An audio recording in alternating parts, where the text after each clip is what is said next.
জ্বালানির ভোগান্তি চলছে, দেশের ইতিহাসে এখন সর্বোচ্চ মজুদ, দাবি প্রতিমন্ত্রীর। সংকট নিয়ে লুকোচুরি না করার আহ্বান ডাক্তার শফিকের। ভোজ্য তেলের বাজারেও অস্থিরতা, বড় কোম্পানিগুলোর বিরুদ্ধে কারসাজির অভিযোগ। সবজি ছাড়া প্রায় পণ্যের দামেই অস্বস্তি। হামে আরও 5 শিশুর মৃত্যু, হাসপাতালগুলোতে ঠাঁই মেলা কঠিন। 1 সপ্তাহের মধ্যে পরিস্থিতি নিয়ন্ত্রণের আশা স্বাস্থ্যমন্ত্রীর। 419 যাত্রী নিয়ে রাতে শুরু হচ্ছে হজ ফ্লাইট, উদ্বোধন করবেন প্রধানমন্ত্রী। সামগ্রিক ব্যবস্থাপনায় সন্তুষ্ট হাজিরা।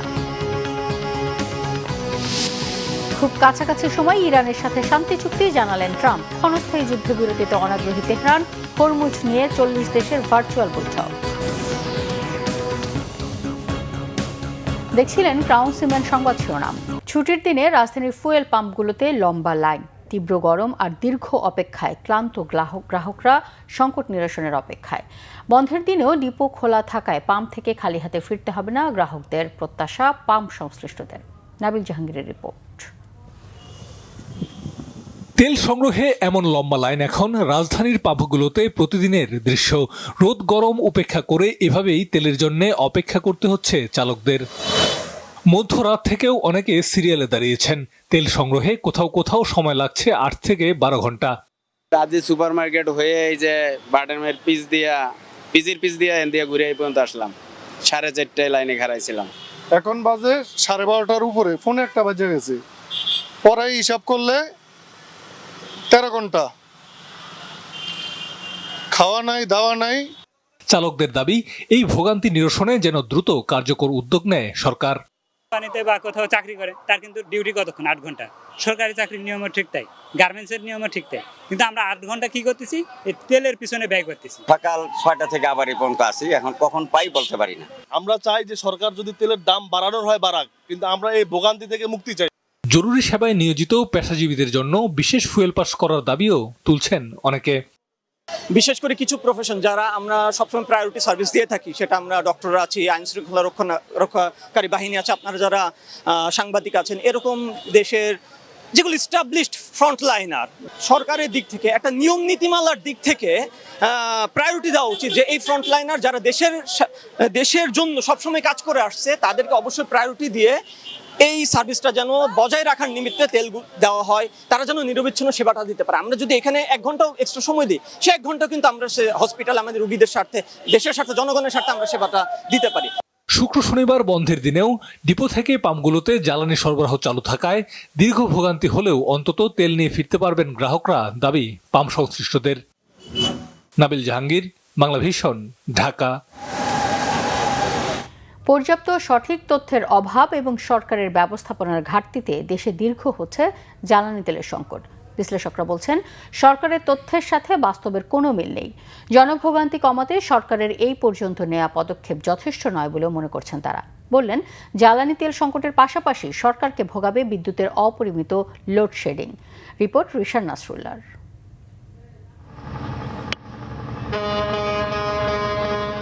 বন্দরে তেল নিয়ে জাহাজ ভেড়ার শব্দ শোনা যায়। সরকারও জানায় বর্তমানে ইতিহাসের সবচেয়ে বেশি জ্বালানি তেলের মজুদ আছে, কিন্তু পেট্রোল পাম্পে তেল নেওয়ার লাইন আশপাশের এলাকা ছাড়িয়ে তৈরি করছে যানজট। অপেক্ষার প্রহর দিন পেরিয়ে রাত, রাত পেরিয়ে ভোর হয়। কখনো জ্বালানি তেল মেলে, আবার কখনো অপেক্ষা দীর্ঘতর হয়। আমি অত্যন্ত দায়িত্ব নিয়ে এবং গর্বের সাথে বলতে পারি, বাংলাদেশের ইতিহাসে যেটি কখনোই হয়নি, বর্তমানে বাংলাদেশের ইতিহাসে সবচাইতে বেশি পরিশোধিত জ্বালানি আমাদের মজুদ রয়েছে। বিশ্লেষকরা বলছেন, তেল মজুদের তথ্য ও ব্যবস্থাপনার মধ্যে কোনো মিল নেই। ফলে আস্থাহীনতায় প্যানিক বাইং ও মজুদ করার প্রবণতা কমছে না। আমদানি নির্ভরতা তো সংকট তৈরি করছে, এর ভিতর কোনো প্রশ্ন নাই, কারণ এটাই মূল কারণ আমাদের প্রাইমারি এনার্জি 62% উপরে আমরা আমদানি নির্ভর। কাজে আমদানি নির্ভরতা আমরা যদি কমাতে না পারি, তাহলে আমরা আসলে এই ধরনের প্রবলেম, যেটা ইন্টারন্যাশনাল মার্কেটে ডিসরাপশন হলে যে আমাদের ক্ষতি হচ্ছে, ভর্তুকি দিতে হচ্ছে, সেটা থেকে আমরা বেরোতে পারবো না। রাষ্ট্রায়ত্ত যে পদ্মা, মেঘনা, যমুনার যে কয়েকটা কোম্পানি আছে, তারা কিন্তু মূলত আমদানি করে এনে মানুষের কাছে পৌঁছায় ডিস্ট্রিবিউশন। তারা কিন্তু দেখেন এখানে এতগুলো কোম্পানি কয়েকটা কোম্পানি কাজ করছে, তারা নিজেরা নাকি প্রফিট করে, তাদের নাকি অনেক প্রফিট হয় এবং তারা নিজেরা অনেকভাবে মুনাফা নিজেরা ভাগ করে নেয়। আসলে এই সরকারের এই যে মুনাফা ভাগ করা বা তারা যে প্রফিট কথা বলছে, এটা কিন্তু মানে জনগণের ভোক্তাদের কাছ থেকে কিন্তু টাকাটা নিয়ে কিন্তু তারা এগুলি করছে, কিন্তু এটা কিন্তু করা উচিত নয়। কারণ তারা উচিত ছিল যে দামে কিনে সেটা করে যখন যেটা হবে সেটাকে সমন্বয় করা। মজুদ পরিস্থিতি সম্পর্কে কিন্তু পূর্ণাঙ্গ তথ্য আসছে না, এটা একটা। অন্যদিকে হচ্ছে যে এই যে তেল যতটুকু আছে আমাদের, সেটার ডিস্ট্রিবিউশনটা কিন্তু আনইভেন হচ্ছে, মানে কোনো কোনো পেট্রোল পাম্প অনেক পাচ্ছে, কোনোটা হচ্ছে পাচ্ছেই না, বা হয়তো অন্যগুলোতে কম পাচ্ছে। তো এইটার কারণে দেখা যাচ্ছে যে অযথা ভিড় বাড়ছে। জ্বালানি তেল সংকটের মধ্যেই ঘাটতি হচ্ছে বিদ্যুৎ উৎপাদনে। পর্যাপ্ত জ্বালানির সরবরাহ না থাকায় বিদ্যুৎ কেন্দ্রগুলোর উৎপাদন কমেছে প্রায় 2000 মেগাওয়াট। বিদ্যুৎ ও জ্বালানি বিশেষজ্ঞরা বলছেন, এখনই পরিস্থিতি সামাল দেয়া না গেলে শিল্প ও সেচ নিয়ে চ্যালেঞ্জের মুখে পড়বে সরকার। ইন্ডাস্ট্রির জন্য সবচেয়ে বড় দরকার হচ্ছে যে নিরবিচ্ছিন্ন বিদ্যুৎ সরবরাহ এবং গ্যাস সরবরাহ। তার কারণ আমাদের যে একটা মানে এই গ্যাস এবং এই ইলেকট্রিসিটি ডিপেন্ডেন্ট যে ম্যানুফ্যাকচারিং, সেটার একটা বড় অংশ কিন্তু আমাদের আরএমজি সেক্টর, হ্যাঁ, এবং সেখানে কিন্তু একটা যে লিড টাইম আছে, সেই লিড টাইমের মধ্যে আমাদের এই পোশাকটা সরবরাহ করতে হচ্ছে। চাহিদার তুলনায় কিন্তু আসলে বিদ্যুৎ জ্বালানি সরবরাহ সেখানে কিছুটা ঘাটতি তৈরি হচ্ছে, সামনে আরও হয়তো হবে যদি এরকমভাবে চলতে থাকে, এবং প্রকট আকার ধারণ করার যথেষ্ট সম্ভাবনা রয়েছে মানে এই ঘাটতির। বেটার ম্যানেজমেন্ট, মার্কেট মনিটরিং এবং মানুষকে প্রপার মেসেজ দেওয়া যে আমরা পেট্রোল এবং অকটেন নিজেই প্রডিউস করি, অকটেনের একটা অংশ আমদানি করি, কাজে এই সংকটটা হওয়ার কথা না। অন্যদিকে আমাদের যে সংকট সেটা হচ্ছে এলএনজি, ডিজেল, এগুলো এক্সপেন্সিভ প্রাইসে কিনতে হচ্ছে, যে কারণে সরকারের ভর্তুকি বেড়ে যাচ্ছে এবং তারা বিভিন্ন সোর্স থেকে অ্যাডিশনাল ফান্ডিংয়ের চেষ্টা করছে। আলটিমেটলি যেটা দাঁড়াচ্ছে সেটা হচ্ছে যে জ্বালানি খাতে যেমন ভর্তুকি মাত্রাতিরিক্তভাবে বাড়বে এই অর্থবছর শেষে, একইভাবে বিদ্যুৎ খাতে যে গত বছর যে রাজস্ব ঘাটতি ছিল সেটা আরও অনেক বাড়ার যথেষ্ট সম্ভাবনা তৈরি হয়েছে। বিশ্লেষকরা বলছেন, কার্যকর রেশনিং ব্যবস্থা এবং ভোগান্তি বাড়ার আগেই বিদ্যুৎ জ্বালানি তেলের দাম সমন্বয়ের বিষয়ে সিদ্ধান্ত নেওয়া উচিত সরকারের। রিশাদ নাসরুল্লাহ, বাংলাভিশন, ঢাকা। জাতীয় সংকট উত্তরণে ঐক্যবদ্ধ হয়ে কাজ করা এবং জ্বালানি সংকটের তথ্য নিয়ে লুকোচুরি না করার আহ্বান জানিয়েছেন বিরোধী দলীয় নেতা ও জামায়াতে ইসলামী আমির ডাক্তার শফিকুর রহমান। সকালে মগবাজারে দলের কেন্দ্রীয় কার্যালয়ে জামায়াতে ইসলামের জেলা ও মহানগরী আমির সম্মেলনের সূচনা বক্তব্যে এই আহ্বান জানান তিনি। কোনো অনিয়মে এক চুলও ছাড় দেওয়া হবে না বলে হুঁশিয়ারি দেন ডাক্তার শফিকুর রহমান। ত্রয়োদশ জাতীয় নির্বাচনে জনগণের আকাঙ্ক্ষার মৃত্যু ঘটেছে উল্লেখ করে তিনি আরও বলেন, গণভোটের রায় সহ জনগণের সকল দাবি আদায় করে নেওয়া হবে। সরকারি দল ইচ্ছে মতো সংবিধান সংশোধন করে পুরনো ফ্যাসিবাদী কায়দায় দেশ চালাতে চাচ্ছে বলেও অভিযোগ করেন বিরোধী দলীয় নেতারা। বলেন, সংসদে বিরোধী দলের কণ্ঠ রোধ করার 11 দল ঐক্যবদ্ধভাবে রাজপথে নামতে বাধ্য হচ্ছে। জনগণের অধিকার হরণ করার যত কাজ আছে সব জায়গায় বাধার দেয়াল হয়ে দাঁড়াবো ইনশাআল্লাহ। এক চুল পরিমাণ ছাড় দেব না এই জায়গায়। প্রিয় দেশবাসী, আমরাও আপনাদের অংশ, সবাই মিলেই আমরা, সবাই মিলেই বাংলাদেশ, সবাই মিলে বাংলাদেশি। সুতরাং আমাদের লড়াই আমাদের জাতির জন্যে, সবার জন্য। এই লড়াই আপনারও লড়াই, এই লড়াই আমারও লড়াই। এই লড়াই ইনশাআল্লাহ একসাথে সামনের দিকে এগিয়ে যাব। আমরা দৃঢ় আস্থাশীল, জনগণের সব দাবি আদায় হবে ইনশাআল্লাহ। গণভোটের রায়ও বাস্তবায়ন হবে ইনশাআল্লাহ। আইনি কোনো জটিলতাই পথে বাধা হয়ে থাকতে পারবে না। আইন মানুষের জন্য, সংবিধান মানুষের জন্য, আইনের জন্য, সংবিধানের জন্য মানুষ নয়। দেশের জ্বালানি সংকট মোকাবেলায় এনার্জি সাশ্রয়ী নীতি প্রণয়নে গুরুত্ব আরোপ করেছেন বিশেষজ্ঞরা। অভিযোগ করেন, জ্বালানির ক্ষেত্রে পরনির্ভরতা কমানোর বদলে সরকার উল্টো ভারত নির্ভর নীতির পথে হাঁটছে। রাজধানীর বাংলা মোটরে বিশ্ব সাহিত্য কেন্দ্রে আয়োজিত এক সেমিনারে institute of planning and development আইপিডির বিশেষজ্ঞরা এনার্জি সাশ্রয়ে স্থানীয় পরিকল্পনার উপর জোর দেন। সেক্ষেত্রে বহুতল ভবনে যথেষ্ট আলো বাতাস প্রবেশের জন্য গ্রিন বিল্ডিং, দিনের আলো ব্যবহার, শীতাতপ নিয়ন্ত্রণ যন্ত্র ব্যবহার কমানোর নীতি প্রণয়নের পাশাপাশি জীবনাচরণে পরিবর্তনের জন্য সচেতনতা বাড়ানোর কথাও বলেন। বৈশ্বিক পরিস্থিতির কথা মাথায় রেখে এনার্জি সাশ্রয় স্থানিক ও সামগ্রিক পরিকল্পনার কথাও বলেন বিশেষজ্ঞরা।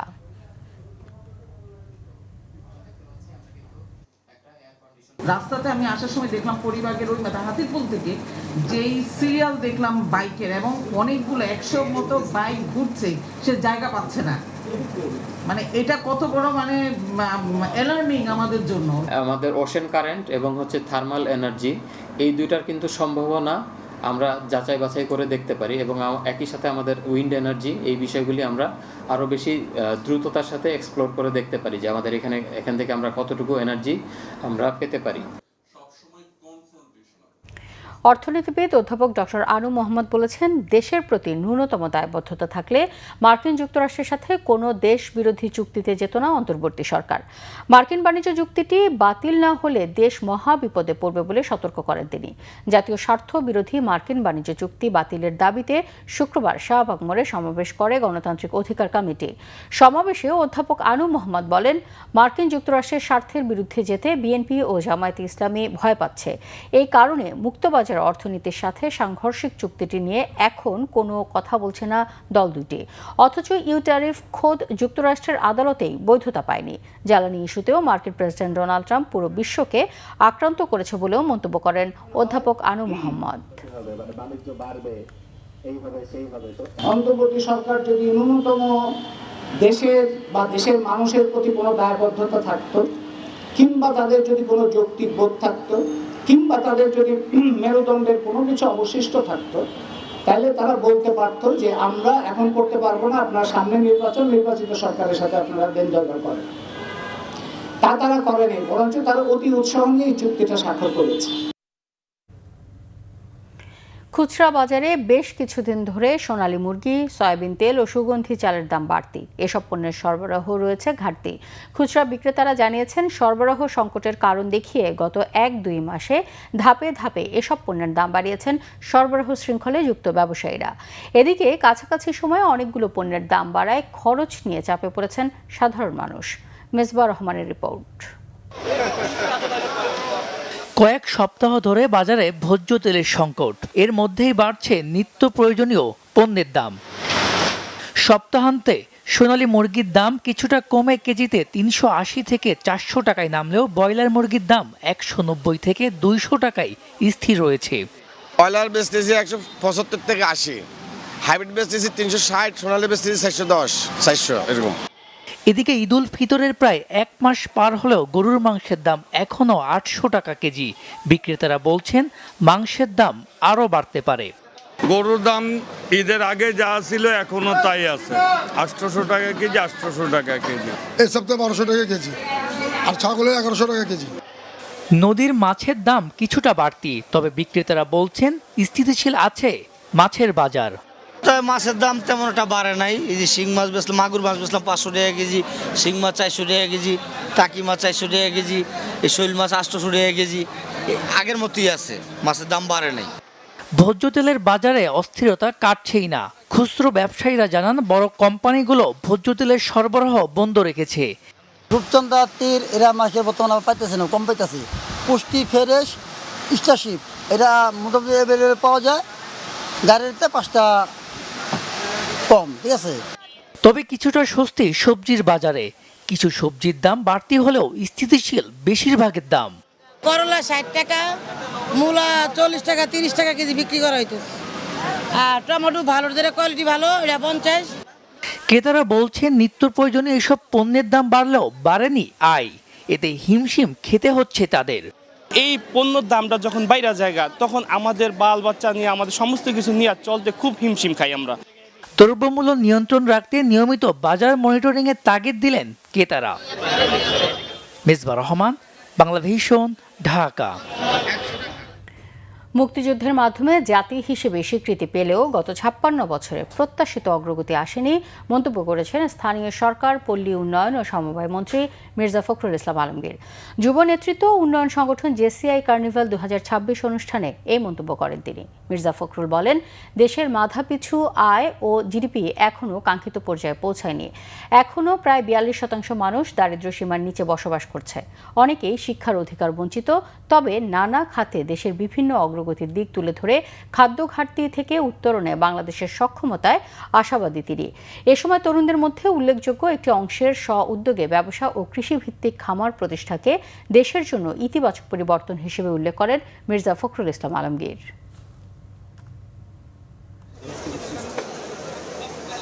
56 বছর গেছে, 56 বছরে আমরা জোর গলায় বলতে পারছি না যে আমরা এই 56 বছরে খুব ভালো করেছি। আমরা রাজনৈতিক নেতারা, আমরা সমাজের বিশিষ্ট নেতৃবর্গ, শিল্পপতি, ব্যবসায়ী, আমরা কিন্তু জোর গলায় এই কথাটা এখনো বলতে পারবো না। এই যে একটা দেশ, এই যে সমাজ, এটাকে পরিবর্তন করার জন্যে আমরা বহুবার চেষ্টা করেছি। আমি কোনো নির্দিষ্ট দল বা ব্যক্তিকে দায়ী করতে চাই না। সংসদে সংরক্ষিত নারী আসনের বিষয়ে বিএনপির সিনিয়র যুগ্ম মহাসচিব রুহুল কবির রিজভী বলেছেন, আইন প্রণয়নে ভূমিকা রাখতে পারবে এবং সংসদে কথা বলার যোগ্যতা রয়েছে এমন প্রার্থীদের মূল্যায়ন করবে মনোনয়ন বোর্ড। বিএনপির গুলশানে চেয়ারম্যানের কার্যালয়ে ত্রয়োদশ জাতীয় সংসদের সংরক্ষিত নারী আসনের মনোনয়ন প্রত্যাশীদের সাক্ষাৎকার অনুষ্ঠানে প্রবেশের আগে তিনি একথা বলেন। রিজভী বলেন, যারা আন্দোলন সংগ্রামে ভূমিকা রেখেছেন তাদেরকে দল নিশ্চয়ই মূল্যায়ন করবে। গঠনতন্ত্র অনুযায়ী সাক্ষাৎকারের সভাপতিত্ব করবেন দলের চেয়ারম্যান। উপস্থিত রয়েছেন দলের স্থায়ী কমিটির সদস্যরা। প্রথম দিনে রংপুর, রাজশাহী, বরিশাল, ফরিদপুরের সাক্ষাৎকার অনুষ্ঠিত হচ্ছে। বিকেল 3:15টার দিকে দলের চেয়ারম্যান ও প্রধানমন্ত্রী তারেক রহমান গুলশান কার্যালয়ে আসেন। এর আগ থেকে সাক্ষাৎকারে অংশ নিতে মনোনয়ন প্রত্যাশীরা গুলশান কার্যালয়ে আসেন। অনেক মহিলা নেত্রী আমাদের, তাদের নামে মিথ্যা মামলা হয়েছে, তারা শর্টগানের গুলি খেয়েছে, তাদের বাড়িতে ভাঙচুর করা হয়েছে, তাদের সন্তানদেরকে ধরে নিয়ে যাওয়া হয়েছে শুধুমাত্র রাজনীতি করার কারণে এবং রাজনৈতিক আদর্শের কারণে। এই পৈশাচিক বিভীষিকা তো 16-17 বছর ধরেই চলেছে। তো আমার বিশ্বাস দল এই সমস্ত বিষয়গুলো বিবেচনা করবে।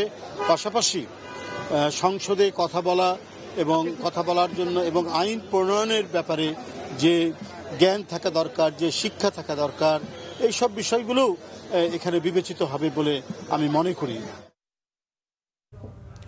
দর্শক, এই মুহূর্তে গুলশানের চেয়ারম্যানের কার্যালয়ের সামনে রয়েছেন বিশেষ প্রতিনিধি আহমেদ সরোয়ার।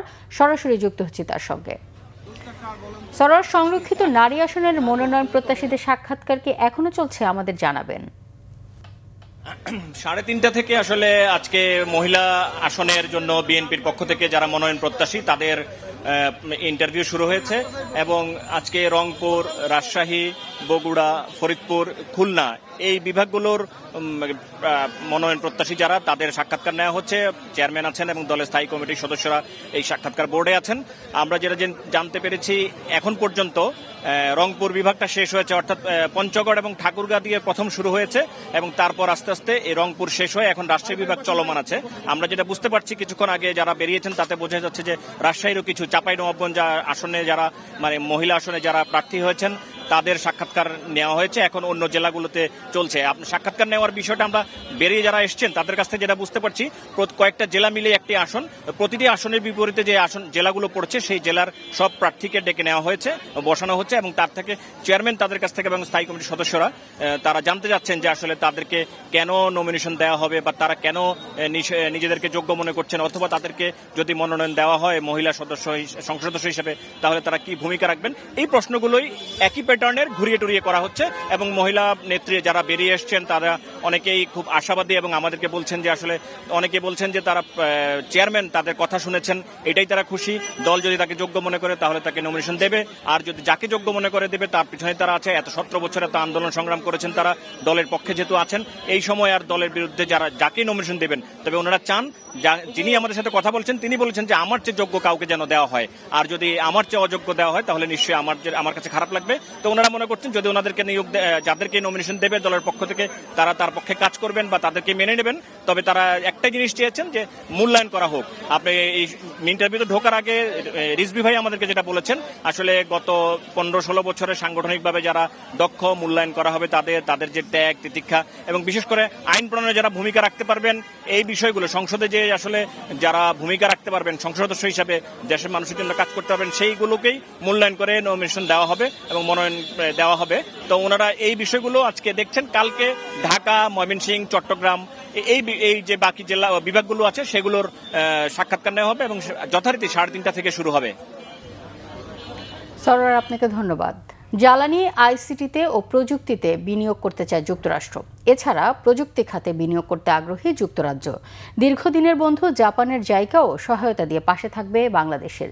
বিশ্বব্যাংকের বসন্ত সভার চতুর্থ দিন শেষে এসব কথা জানান অর্থ ও পরিকল্পনা মন্ত্রী আমির খসরু মাহমুদ চৌধুরী। ওয়াশিংটন ডিসি থেকে আরও জানাচ্ছেন আমাদের বিশেষ প্রতিনিধি মুহিবুল্লাহ মুহিব।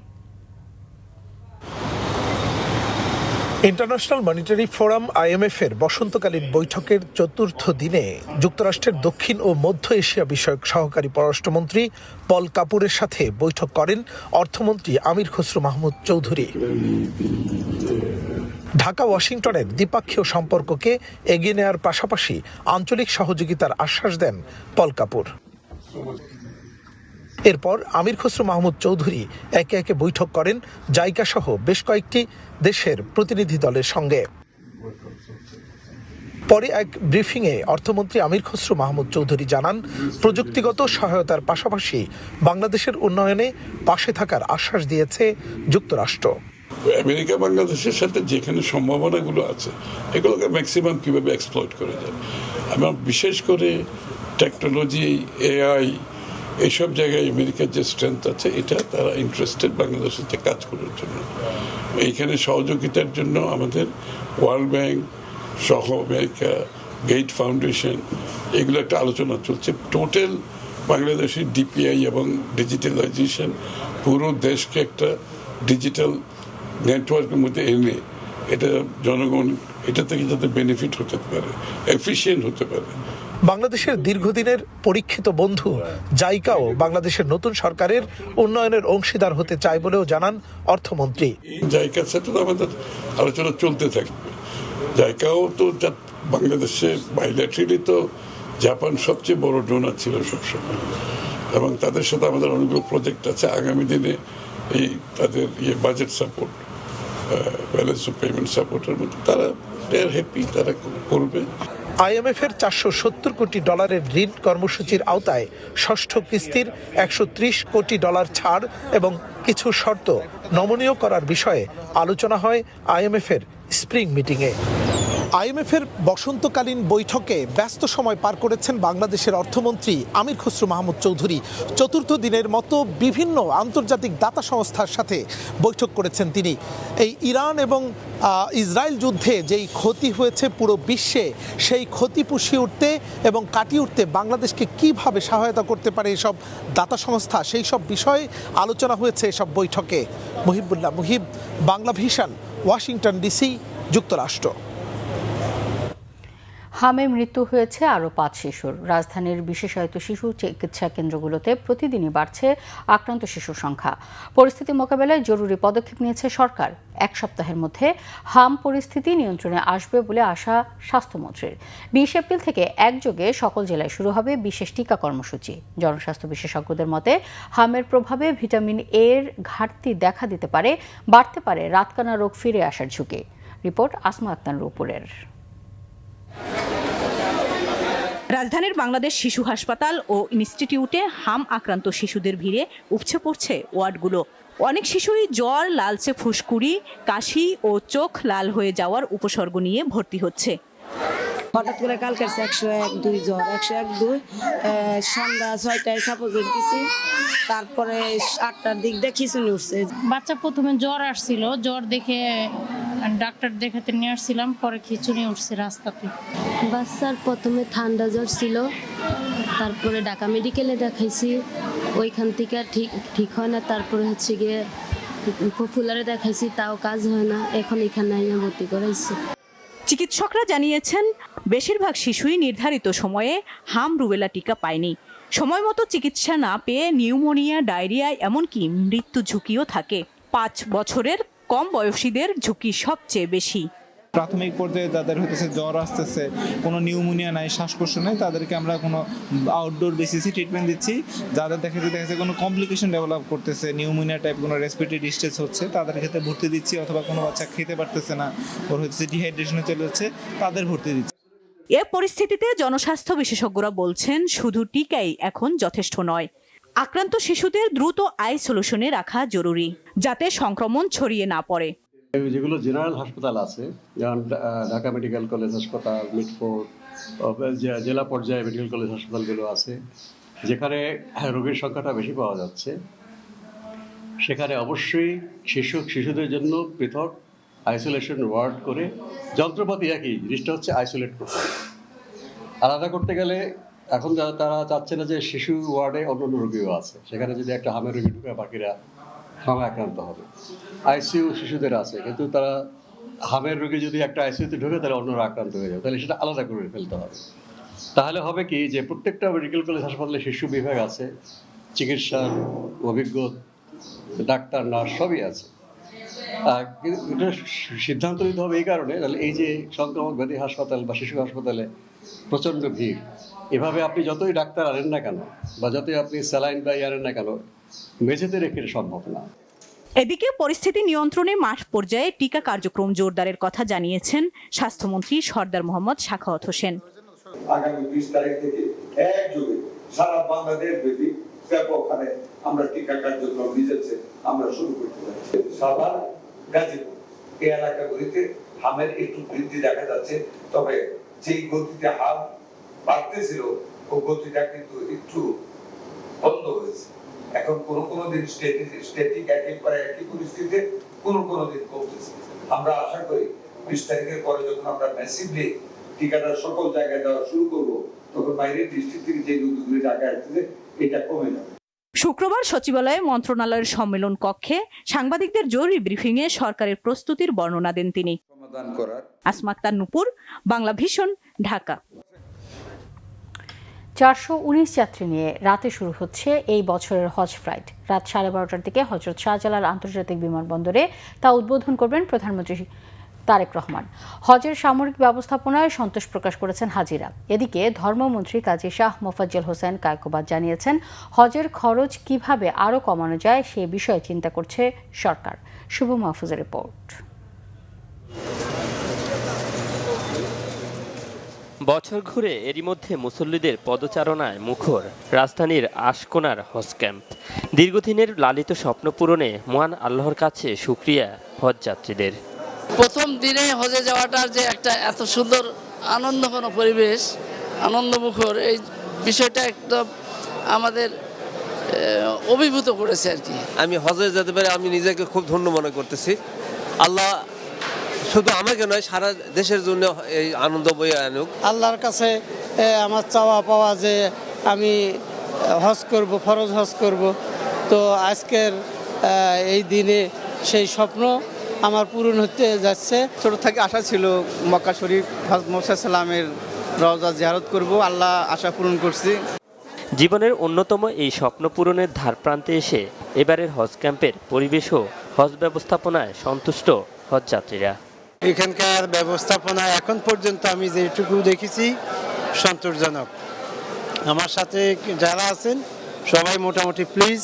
সমস্ত হাজিকে আল্লাহ তাআলা সুস্থ রেখে সুষ্ঠুভাবে হজ আদায় করে তৌফিক দান করুন। আমরা একসাথে আমাদের আত্মীয় স্বজন একসাথে যাচ্ছি, এটা আমার কাছে অনেক বড় পাওয়া। প্রথম হজ ফ্লাইটের যাত্রী হিসাবে আল্লাহ আমাদের কবুল করেছেন।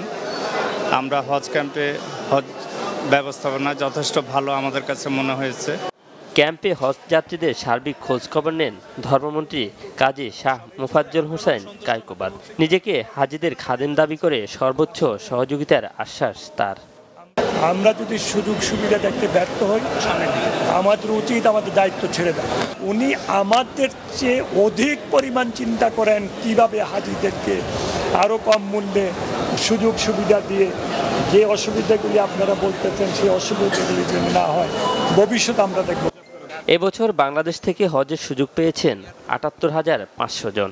২১ মে পর্যন্ত চলবে হজ ফ্লাইট। চাঁদ দেখা সাপেক্ষে হজ হবে ২৬শে মে। শুভ মাহফুজ, বাংলা ভিশন, ঢাকা। দর্শক, মিরপুরে রয়েছেন আমাদের বিশেষ প্রতিনিধি মনির হোসেন খান। সরাসরি যাচ্ছে তার কাছে। মনির, জয়ের পথে থেকেও প্রথম ম্যাচে বাংলাদেশের হার নিয়ে দর্শকদের প্রতিক্রিয়া কেমন দেখতে পাচ্ছেন? রনক, আপনি যেটা জানেন যে বাংলাদেশের এটা ফার্স্ট ম্যাচ ছিল নিউজিল্যান্ডের বিপক্ষে। যেহেতু ম্যাচটা বাংলাদেশে পরে ব্যাটিং করেছে, শেষের দিকে এসে কিন্তু বেশ কিছুক্ষণ আগেই বোঝা গিয়েছে যে ম্যাচটা বাংলাদেশ হারতে চলেছে। স্বভাবতই দর্শকরা হতাশ হয়ে ম্যাচ শেষ হওয়ার আগেই বের হওয়া শুরু করেছে, যেই কারণে আসলে আমরা দেখতে পেয়েছি যে অনেক দর্শকই কিন্তু খেলা শেষ হওয়ার আগেই চলে গেছেন এবং তারা প্রচণ্ড হতাশ। যে জায়গায় বাংলাদেশ ম্যাচটা ছিল সেই জায়গা থেকে আসলে সরে এসছে, মানে একটা ভালো অবস্থানে ছিল, সেইখান থেকে ম্যাচটা জিততে পারেনি। এরপরে যে অবস্থানটা ছিল যে আসলে বাংলাদেশের ব্যাটিংয়ের লাইন আপে 248 চেস করতে পারেনি, নিউজিল্যান্ডের সি টিম বলা হয় এটাকে, তাদের বিপক্ষে হেরেছে। এই কারণে কিন্তু বাংলাদেশ আসলে অনেকটাই হতাশ হয়ে গিয়েছে, যেই কারণে তারা মনে করছে যে আসলে এই জায়গায় যদি সাকিব আল হাসান থাকতেন, মিরাজে আর যে ক্যাপ্টেন্সিটা সেটা যদি একটু বেটার হতো তাহলে হয়তো বাংলাদেশের অবস্থানটা ভালো হতো। তারপর দেখা যাক, প্রথম ম্যাচ গিয়েছে, আরও 2টা ম্যাচ আছে, সিরিজ জেতার একটা সম্ভাবনা আছে। মনির, আপনাকে ধন্যবাদ। হরমুজ প্রণালী পুরোপুরি খুলে দিয়েছে ইরান। শুক্রবার দেশটির পররাষ্ট্রমন্ত্রী আব্বাস আরাকচি সামাজিক যোগাযোগ মাধ্যমে লেখেন, লেবাননে যুদ্ধবিরতি চলাকালীন ওই নৌপথটি জাহাজ চলাচলের জন্য সম্পূর্ণ খোলা থাকবে। এদিকে আর কোনো অস্থায়ী যুদ্ধবিরতিতে যাবে না ইরান, সাফ এমনটি জানিয়ে দিয়েছেন ইরানের উপ পররাষ্ট্রমন্ত্রী সাইদ খাতিবজাদেহ। ইসরায়েল লেবাননের 10 দিনের যুদ্ধবিরতি নিয়ে মার্কিন প্রেসিডেন্ট ডোনাল্ড ট্রাম্পের ঘোষণার পর এই বার্তা দেন ইরানের উপ পররাষ্ট্রমন্ত্রী। লেবাননে যুদ্ধবিরতি করতে ইসরায়েলকে বাধ্য করা হয়েছে বলে মন্তব্য করেছেন ইরানের প্রেসিডেন্ট মাসুদ পেজেকশিয়ান। তিনি বলেন, শক্তিশালী কূটনৈতিক প্রচেষ্টার জন্য এটা সম্ভব হয়েছে। যুক্তরাষ্ট্র ইরান শান্তি আলোচনা নিয়ে কথা বলেছেন মার্কিন প্রেসিডেন্ট ডোনাল্ড ট্রাম্প। মার্কিন প্রেসিডেন্ট বলেন, ইরানের সঙ্গে একটি চুক্তির খুব কাছাকাছি পৌঁছে গেছে যুক্তরাষ্ট্র।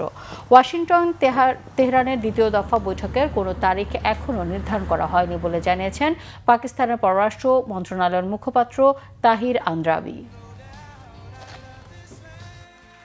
And it should be ending pretty soon. It was of our country under Biden. Sleepy Joe.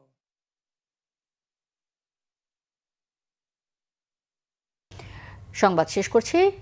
শেষ করার আগে ক্রাউন সিমেন্ট শিরোনামগুলো আরও একবার। জ্বালানির ভোগান্তি চলছে, দেশের ইতিহাসে এখন সর্বোচ্চ মজুদ, দাবি প্রতিমন্ত্রীর। সংকট নিয়ে লুকোচুরি না করার আহ্বান ডাক্তার শফিকের। ভোজ্য তেলের বাজারেও অস্থিরতা, বড় কোম্পানিগুলোর বিরুদ্ধে কারসাজির অভিযোগ। সবজি ছাড়া প্রায় পণ্যের দামেই অস্বস্তি। হামে আরও 5 শিশু মৃত্যু, হাসপাতালগুলোতে ঠাঁই মেলা কঠিন। 1 সপ্তাহের মধ্যে পরিস্থিতি নিয়ন্ত্রণের আশা স্বাস্থ্যমন্ত্রীর। 419 যাত্রী নিয়ে রাতে শুরু হচ্ছে হজ ফ্লাইট, উদ্বোধন করবেন প্রধানমন্ত্রী। সামরিক ব্যবস্থাপনায় সন্তুষ্ট হাজিরা। খুব কাছাকাছি সময় ইরানের সাথে শান্তি চুক্তি জানালেন ট্রাম্প। ক্ষণস্থায়ী যুদ্ধবিরতিতে অনাগ্রহী তেহরান। হরমুজ নিয়ে 40 দেশের ভার্চুয়াল বৈঠক। এই ছিল এখনকার মতো। পরের সংবাদ রাত 10:30। এর আগে 9টায় রয়েছে নিউজ 20। দেখার আমন্ত্রণ রইল। এতক্ষণ সাথে থাকায় ধন্যবাদ।